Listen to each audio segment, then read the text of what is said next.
Boa, rapaziada. Tô aqui pra trazer mais uma aula daquelas brabas aqui no escritório, direto aqui com a galera, certo? Então vamos lá. O vídeo de hoje é sobre tipos de substratos, que alguns lugares aí as pessoas vão chamar de terra, né? Solo, a mistura de solo. Igual eu deixo os exemplos aí no canto. Então é o meio de cultivo, né? A base de cultivo. Então, basicamente, você vai se iniciar por aí.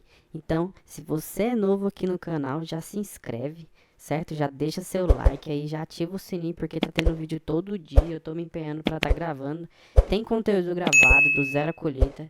Tem esse conteúdo aqui que eu tô gravando. Tem o conteúdo de planta macho, planta fêmea, certo? Tem também o conteúdo falando sobre cultivo outdoor. Eu mostro um exemplo top lá do Grow Diary, certo? Então, é isso, deixa seu like e bora pro vídeo. Então, rapaziada, no vídeo eu vou trazer aí os tipos de substrato, certo? Que você basicamente é o que vai ali definir o seu cultivo. Então, se você quer fazer um mineral, você vai direto pro inerte. Fechou? O que é o solo inerte? Basicamente é a fibra de coco com a perlita ou a tufa e vermiculita, que eu deixo de exemplo aí, que é o Carolina Soy, juntamente com a perlita.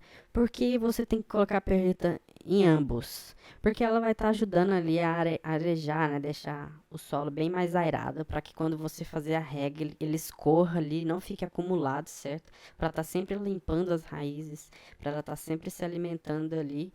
E isso no caso do cultivo mineral. Então, aqui o solo inerte, eu trago o exemplo aí da fibra de coco, que no caso, vou pegar aqui, que eu deixei salvo aqui o roteiro. Então, o solo inerte na base da fibra de coco, você vai ter que sempre, quando você comprar, se ele não for lavado, você vai ter que lavar esse solo, essa fibra de coco. Por que tem que lavar, abafo? Porque ele vem com sais, né? Porque a fibra de coco, basicamente, vem do coco. E o coco, geralmente, a maior produção é onde tem mar, certo? Não estou dizendo que é uma regra, eu não estudei sobre isso, não sei explicar, mas é isso. O que eu sei é que ela vem com sais, esses sais são o quê? Sais do mar. Então, por que tem que lavar a fibra de coco? É essencial, principalmente no cultivo inerte. Por quê? Porque você vai estar adicionando sais ali, então isso pode estar afetando a planta e ela está sofrendo com alguma deficiência ou algum estresse, certo? Então, você vai fazer o passo a passo. Para lavar a fibra de coco, basicamente a galera faz o quê?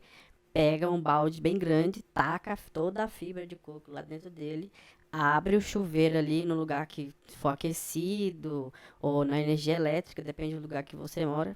Então você vai colocar no máximo quente ali e vai lavar essa fibra. Você vai pegar esse balde grande que cava toda a fibra, né? Se você comprar a fibra de 45 litros, então você vai precisar de um balde bem grande e você vai furar ali o fundo. Eu não tenho exemplos aqui, mas você pode dar uma pesquisada aí.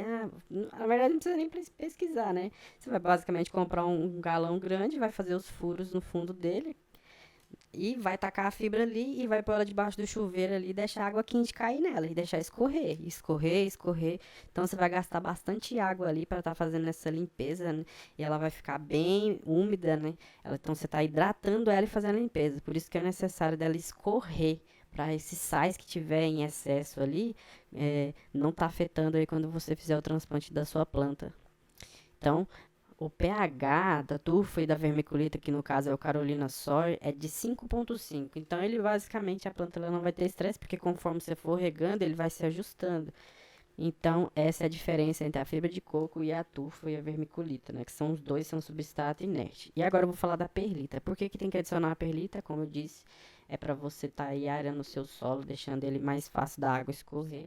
Então, 70% de fibra de coco e 30% de perlita, que é de 7 litros de fibra, né? Que é 70%, e 30%, que é 3 litros de perlita, certo? Espero que tenha entendido. Isso vale para a tufa e vermiculita também, é o mesmo esquema. Então vamos lá. as vantagens aí. Por que que eu sempre cultivei no cultivo orgânico? Porque tem várias vantagens. Você não precisa ficar regulando pH, você não precisa de fazer runoff, quer tirar o EC ali, quer tirar. Quando você rega, sempre o vaso fundo dele vai escorrer uma quantidade de água. Você coleta essa água e pega o medidor de pH e pega o medidor de EC, né, de ppm, que é partidos por milhões, para você estar sabendo ali como que tá saindo, se a planta está se alimentando, como que ela está se alimentando e ver a quantidade, porque ela necessita de uma quantidade tanto no vegetativo, na flora, então ela sempre vai estar recebendo uma quantidade de comida, né, entre aspas, que é o ppm, que é o EC, que ela se alimenta ali durante as regas. Então vamos lá, tipos de substratos orgânico e o supersolo. Os principais insumos tá aí, é o bocache, humus de minhoca, pó de rocha, o sumiçã, que é tipo aquele carvão, né, é o biochar, farinha de ossos, torta de mamona, calcário dolomítico, gesso agrícola, silicato de potássio, esterco de galinha, torta de NEM, mais terra de atomáceas, casca de arroz carbonizada e micorrizas. Então, cada insumo ele vai ter um motivo, né, de você estar colocando ele no seu solo, né? Então, para estar deixando ele orgânico. Então, basicamente, o solo orgânico é composto desses insumos. Então, você vai estar montando ali o solo inerte. Eu prefiro a turfa e a perlita. A turfa é a vermiculita e a perlita, né? E aí eu adiciono todos esses outros insumos. Eu sempre utilizei esse composto, que é a Carolina Soil, sem a perlita. Eu compro a perlita por fora e adiciono. Então, eu sempre fiz isso. E baseado naquela quantidade lá, naquela porcentagem. Então, eu sempre adicionei esses insumos. Porém, para você que não tem uma, assim, a ideia é o cultivo ser econômico, então é você não gastar muito. Então, basicamente, você não necessita de todos esses insumos. Os principais insumos que eu falo é o bocache, o humus de minhoca, o pó de rocha, a farinha de ossos, a torta de mamônia, o calcário dolomítico, o gesso agrícola. É isso. Eu não costumo adicionar mais nenhum além desses. Eu já fiz com silicato de potássio, com esterco de galinha, já fiz com arroz carbonizado, já adicionei micorrizas, já adicionei também torta de ninho e terra de atomácia, eu trabalhei com todos esses aí. Porém, eu vi efetividade mesmo nesses insumos que eu falei, que é o bocache, o humus de minhoca. Por que o bocache? O bocache ele vai estar com a nutrição inicial da planta ali. E aí você vai estar adicionando os insumos. Nesse caso, para 10 litros, eu costumo adicionar 100 gramas de cada insumo desse, certo? 100 gramas. Então, para 10 litros, 100 gramas. 20 litros, 200 gramas. E assim vai. Ah, o solo de 30 litros, 300 gramas de cada insumo. Então, eu vou colocar para um vaso de 30 litros, eu vou utilizar 300 gramas de bocache, 300 gramas de humus de minhoca, 300 gramas de pó de rocha, 300 gramas de sumiçã, de farinha de osso, de torta de mamona, do calcário dolomítico, do gesso agrícola, do silicato, do esterco e do torta de ninho com a terra de automácia, certo? Esses dois últimos, eles não são tão assim, porque quando você ativa o solo fazendo junto com o humus e o bocache, você já vai ter uma bomba de micro-organismos ali para estar trabalhando. E conforme você for fazendo o seu cultivo, você vai fazendo as podas ali, tirando algumas folhas antigas, folhas de baixo, e vai jogando nesse solo. Esses micro-organismos eles vão começar a se alimentar dessas folhas. Só que não é ideal você deixar essa camada na flora, porque pode atrair praga, certo? Né? Cultivo orgânico. Tá dizendo que tem micro-organismos ali, que tem vida nesse solo, que esse solo tá se decompondo, tá, e tá o tempo todo ali se regenerando, né?